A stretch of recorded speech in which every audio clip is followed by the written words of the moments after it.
23 years old.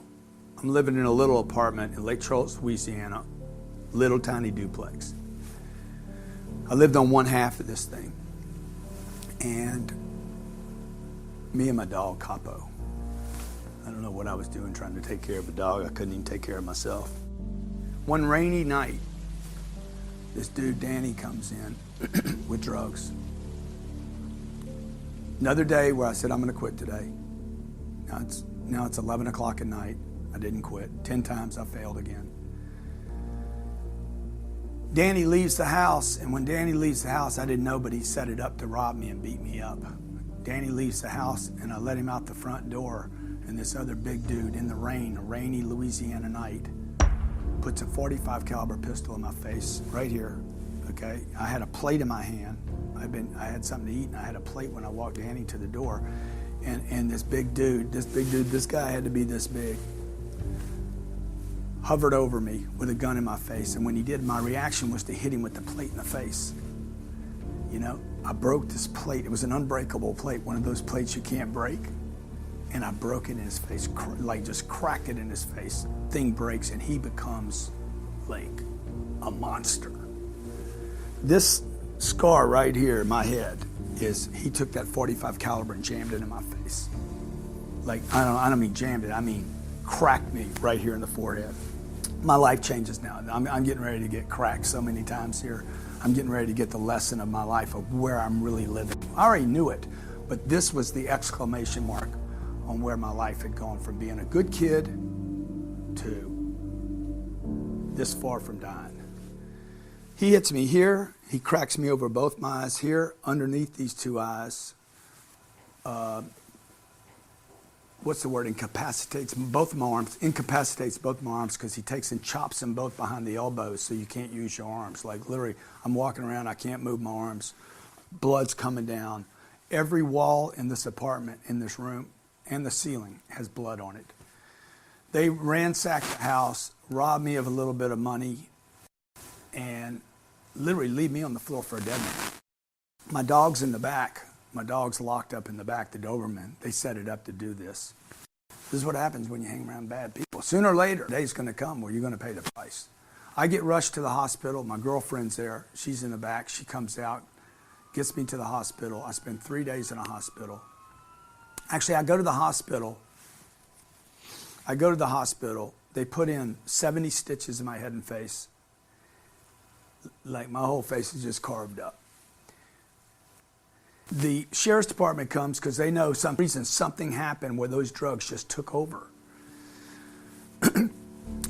My mom, at the age of 25, my mom says to me, "You're no longer welcome in my home. You're no longer welcome in my business. I don't want to see you anymore." And that was the day my life turned around. So 24 hours later, I was in a treatment center because my mom had the courage to say, enough is enough, I'm done. Really, everybody was pretty much done with me at this point. You know, my older brother died when I was 20. So 3 years, well, I guess, yeah, 5 years before this, my older brother dies. He was worried about me. All I know at this point, I lost my dad when I was 10, I lost my brother when I was 20, I lost, you know, I gave up my career and maybe I'm gonna be a baseball player to drugs. I've lost 5 or 6 jobs now, and I'm a loser, dude. I'm a total loser. But I do have this little light inside of me that says I'm special. I have this little thing inside of me that says, hey, you are special, you know? You have something. But it was just covered up in all this stuff and all these problems and in the drugs and the bad friends and the bad choices. So my mom finally says, enough is enough. Don't come back here anymore. I'm done. I could tell it was hard for her. I'm in a treatment center in the next 24 hours. I go to this treatment center. I'm there 30 days. For the first 30 days in 7, 8, 9 years, I don't use drugs. Oh, wow. I don't have to use drugs. Finally, that thing where I said I was quitting 10 times a day, for the first time in my life, I was able to quit successfully. I'm leaving the treatment center when the insurance ran out, because that's how those work. when the money runs out, they boot you to the curb. I'm terrified, scared to go back to society. I don't have any friends that aren't using drugs. My girlfriend was using drugs. Everybody around me, everybody I knew used drugs. And I'm going back to a job where even at the job I had, they used drugs. And I'm like, I'm going back to an environment. I have to cut off all my friends, not really friends. I got to cut off all the enemies, right? And I got to start over. And before I leave, the counselor grabs me, and the counselor says to me, look, dude, I'll see you back here. Probably, if you don't die, I'll see you back here. And I'm like, what are you talking about, dude? I'm not coming back here. And he's like, oh, no, you're coming back. And then he gives me the lecture. He's like, you'll never make it. See, when you go to a treatment center, you tell them everything about your life, like all your secrets, all your inhibitions, and your, the things you want to do in your life, right? And so I'm telling them in this thing, everything I've done wrong. I share my whole life, but I also share with them what I want to do, my inspiration in life. I'm going to write books. I'm going to speak to audiences. I'm going to help people. I'm going to tell people this story about drugs and how damaging they are. And I'm going to be somebody, I tell them. And they're like, no, dude. You're a drug addict. And all you're ever going to be, this is what the counselor tells me, all you're ever going to be is a drug addict.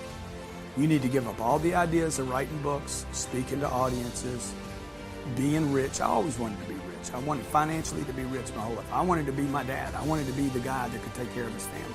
They said, you need to give up all those ideas and settle for one thing, not using drugs. If the day ends and you don't use drugs, Grant, that is a good day for you.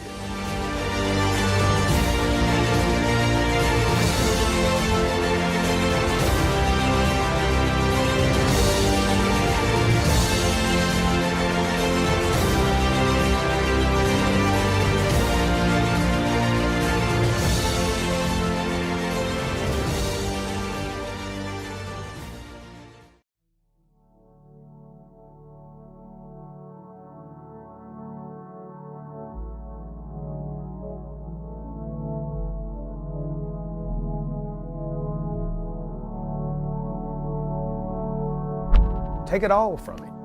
Take my money, take the jet, take the house. I still got me. I still got my courage. I still got who I know I am now. For the first time in my life, I know who I am. Oh, thank you. Thank you very much. Thank you guys very much. Thank you. Thank you very much. Love you guys. For most of you that have ever struggled in your life, I come from a lot of struggle, okay? In 1983, I was living in that little joint right there. Rent was $275 a month. I lived in one half of it. I was beat within 76 stitches in my head and face. I was beat within, inches of my life. In 1983, I started to turn my whole life around.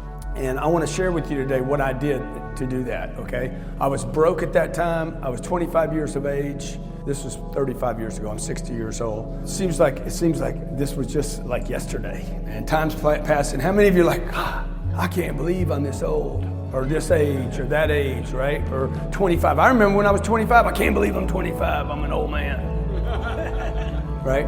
And so I was broke at that time. I was in debt. How many of you have been in debt before? Not a good feeling. And that's what everybody kept telling me. And that's one of the things that kept me from being where I should be. Okay, you're getting misinformation right now. I was broke, I was in debt, I was literally bankrupt in every way a person could be bankrupt. Spiritually, mentally, physically. I weighed 138 pounds. I weigh maybe 170, so it's about 32 pounds less than I weigh right now. I was sick. I was a mess. But how many of you you've been a mess before in your life? Okay, good. So we got a lot in common. I know this, if you want things to change, they can change. And they're not going to change just because you pray, just because you wish, just because you hope. And they won't change just because your family wants it to change. It did not change until I started getting information. And if you're taking notes today, it didn't start changing until I started getting rid of information. One of the most important things that happened to me in my life was to get rid of information. A man told me once, he's like, hey, look, man, if things aren't going well, somebody or something is causing it not to go well. How many agree with that statement? Okay? Things aren't going well, something or someone is causing things not to go well. Okay? And before you guys take on the Republicans or the Democrats or the conspiracy, he said, Grant, before you take on other people, Why don't you just take on these 24 inches right here, bud? Okay, before you take on changing the whole world, why don't you handle like between your shoulders, because you got your hands full.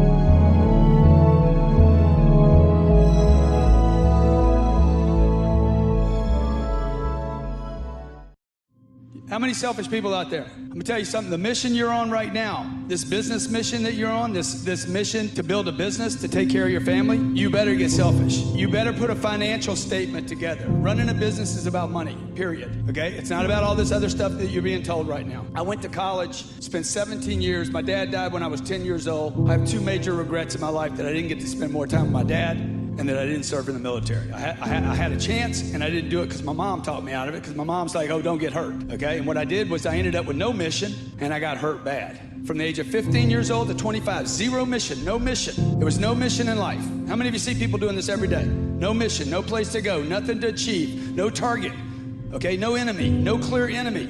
I was working with the Pentagon, 100,000 troops coming back. They're like, hey, can you help these guys in transition, dude? I said, yeah, I can help you, but you gotta quit talking about things that they don't understand, man. Like what? I said, like, find a job you love. How many heard that before? You gotta find a job you love, man, okay? How many heard that before? You gotta find something you love. The only way to be successful is find something you love. You need to find a job that's gonna make you some money, okay? It's money, man. You live on an economic planet. This isn't a planet about Army, Navy. This isn't a planet about white or black, short or tall, male or female. This is an economic planet. If you got enough money, nobody cares what you look like, how you talk, or what your language is. This is what they didn't teach you in school. This is the only reason I went to school. I wanted money. 64% of all businesses in America break even or lose money. Listen to what I'm telling you right now. 64% of every business in America, there's 28 million of them, break even or lose money. And it doesn't matter if the economy's good or bad. They break even or lose money. Here's the freaking phenomenal thing, okay?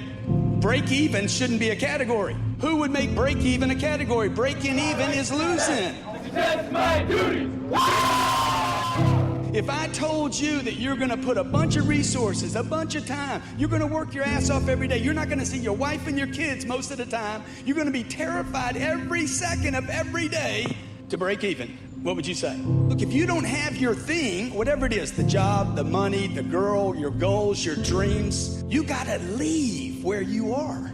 You can't win a mission from home. We don't win wars at home. You understand? You gotta go someplace. The world's changing. How many agree the world's changing right now? Dude, the world is changing. It's changing so fast, right? You gotta take the old ideas that you have and you gotta look at them again today and say, hey, is this true anymore? Is it true? What am I doing? What are me and the wife doing? What business are we building? Do I need to work for myself? Do I really? Or do I need to find the right vehicle that can go far enough, long enough, provide enough revenue for the right people and get to the top of the food chain? Maybe you need to do your own deal. I don't know. I don't think about being the owner of a business. At the end of the month, I start looking at these. I get a bank balance every day. Every single day, I look at my money. Every day. If you're not looking at your money every day, you're not going to have anybody's money. You're not going to have money worth looking at. Man, if you can count it, you ain't got enough. You need to be looking at those accounts every day. You don't want to look because there's nothing there, right? Remember this, 64% of businesses in America break even or lose money. Okay, check this out. 22 out of 28 million small businesses in America have no employees. 0 employees. What kind of business is that, man? I am the master and the slave. I am the prisoner, the warden, the jailhouse, the system. Dude, you're stuck. That's not a business. You cannot do the solopreneur thing, even though you see some guy on Instagram rolling out with a Lambo. Okay? It's bullshit. That's not a business. A business is people in a company. Anybody know any major successful person didn't have a bunch of employees? Anybody here know any great company that had 1 employee, 1 flow of income, that didn't use debt? You gotta use debt to expand. You can't stay small and expect the world to know you. It's impossible. How many of your parents told you this? Don't get too much attention. Fly under the radar. Don't toot your own horn. Be seen and not heard. Dude, you don't get attention today, you have absolutely 0 chance of being successful. Money follows attention. Period. End of story.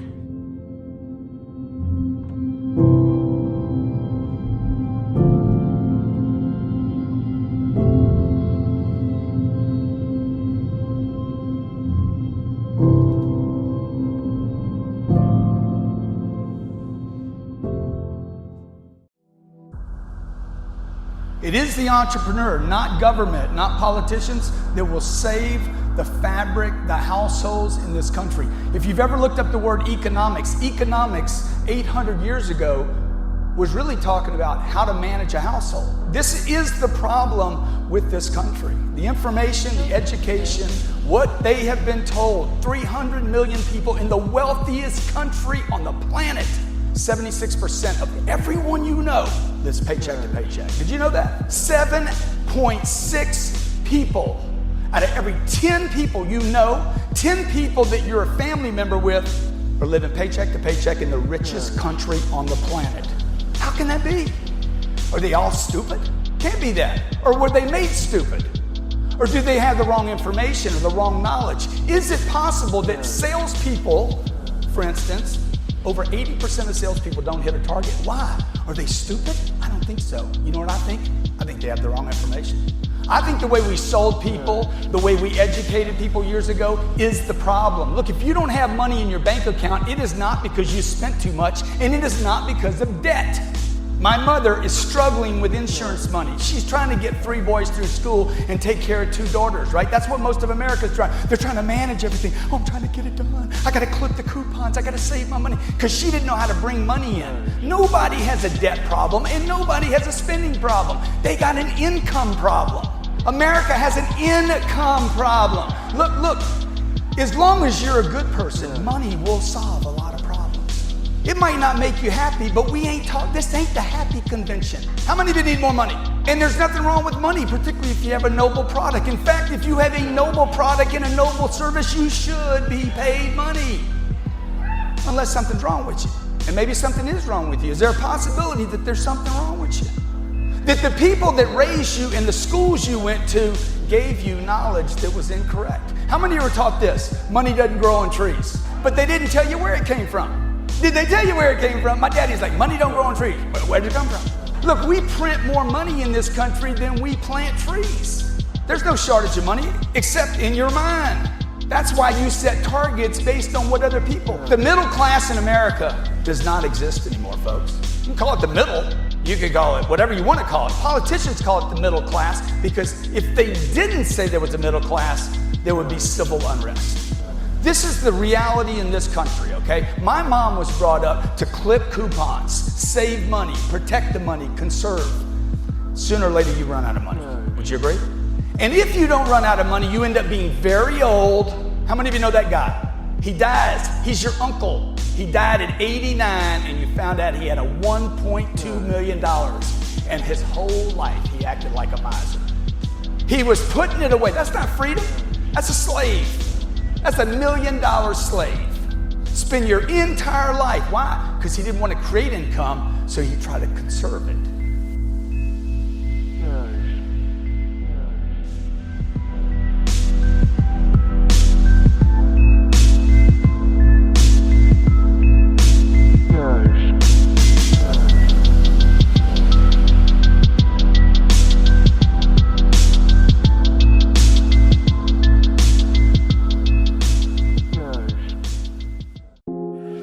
This is the secret of the successful people. This is what I've committed my life to doing.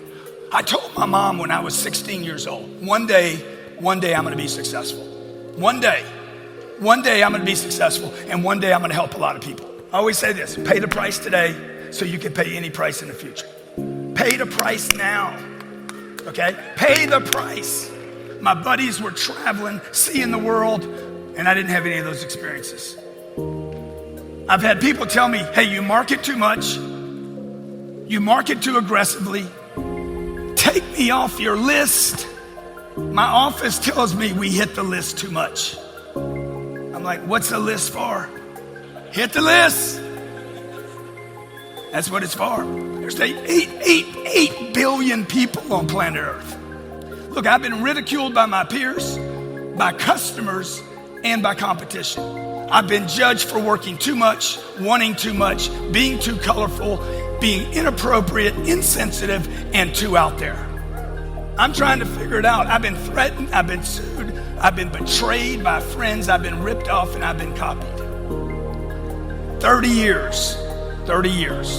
18-hour days. Not 8-hour days, not 10-hour days, not 12-hour days, 18-hour days. I've been married 15 years to Elena. Not one time has she ever said, you work too much. Not one time. She has never said to me, what are you doing getting home so late? She knows what I'm doing. I'm closing deals. I'm taking care of my family. I'm trying to get to 10X levels. It's been 30 years. 30 years. It's probably going to be 30 years for you too. Doubt, uncertainty, insecurities, rejection, disappointment, judgment. It's going to be 30 years of it. Are you willing to pay the price? Are you willing to pay the price? If anybody thinks you're going to be successful without paying that price, you're wrong.